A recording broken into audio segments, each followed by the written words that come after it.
থাইল্যান্ডে অনুষ্ঠিত সাফ নারী ফুটসাল টুর্নামেন্টে জয় দিয়ে শুরু করেছে বাংলাদেশ নারী ফুটবল দল। সাবিনা খাতুনের নেতৃত্বে ভারতকে ৩-১ গোলে হারিয়ে লাল সবুজের মেয়েরা নিজেদের শক্তিমত্তার প্রমাণ দিয়েছে।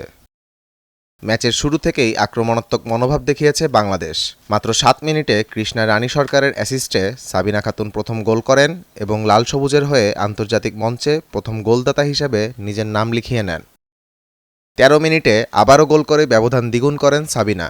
বাম দিক থেকে আসা দুর্দান্ত ক্রসে ভারতীয় ডিফেন্ডার ও গোলরক্ষককে বোকা বানিয়ে গোল নিশ্চিত করেন তিনি।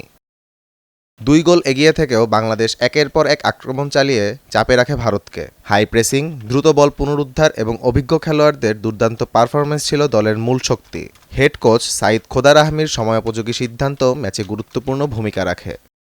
৩১ মিনিটে মিডফিল্ড থেকে লং রেঞ্জে শটে গোল করেন সুমাইয়া মাতসুশিমা।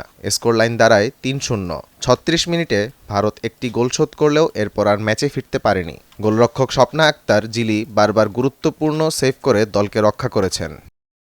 আহমদ জামিল হক, নয়াদিগন্ত।